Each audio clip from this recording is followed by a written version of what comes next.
Okay, so I'm making this recording because there were several people who came in during tutoring time and as asking questions for 29C and also 29D as well. The A and B were obvious. It's revolving around the x-axis and revolving around the y-axis. But part C is asking us to revolve it around y equals 2 instead.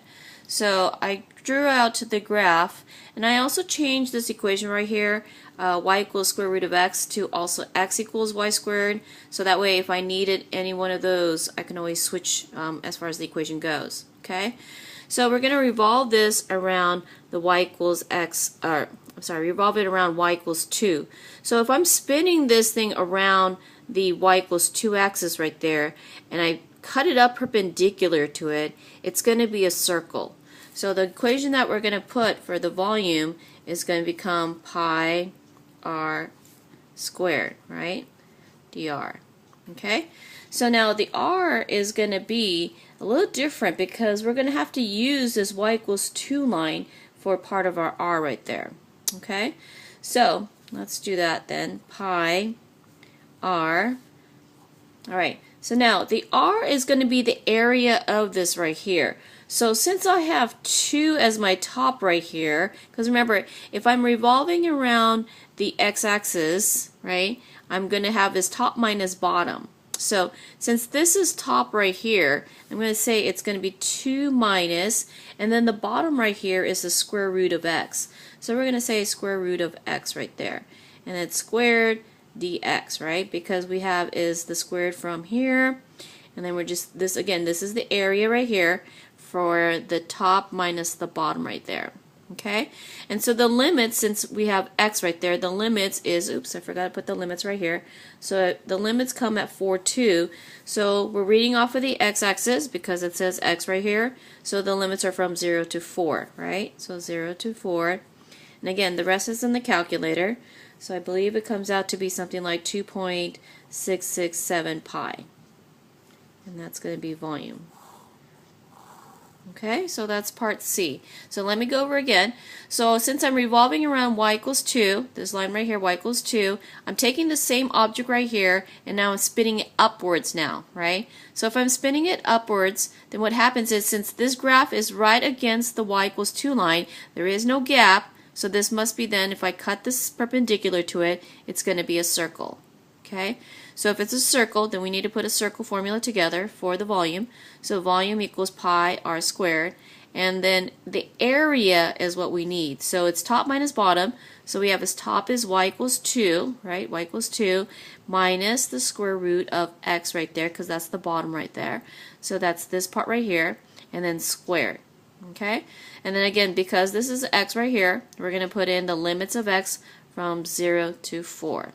Okay, now let's try part D, because part D was asking us to now revolve it around x equals 4 instead.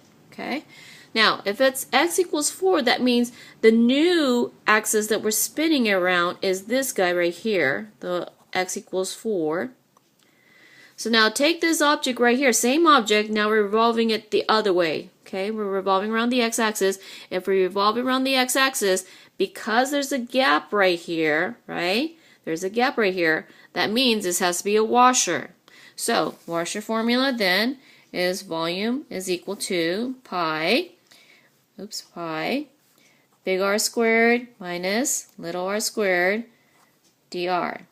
Okay, so then we have to now substitute in what is our big R squared. So big R squared is the length from the axis that we're revolving around, which is this 4 right here, and this right here.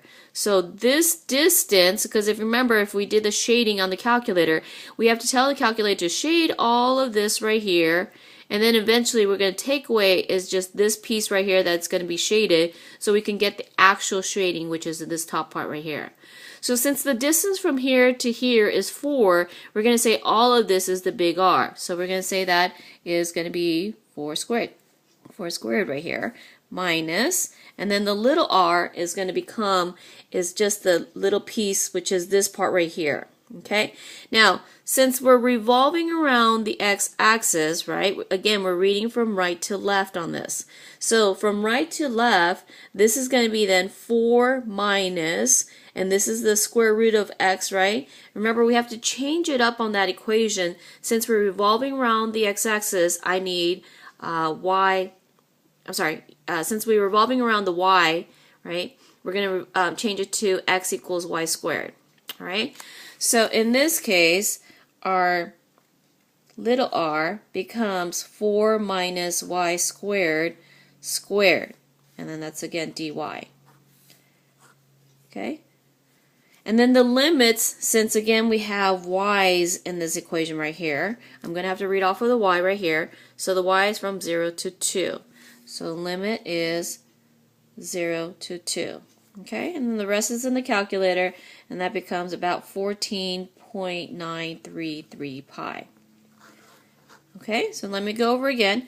So we're taking this object right here, revolving it around the x equals 4. So now this is considered like the new y-axis right here.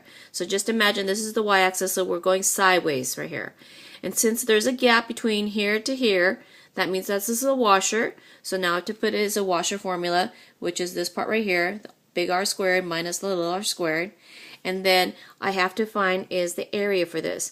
So the area from here to here is going to be 4, because the distance from 0 to x equals 4, that's all of this is 4.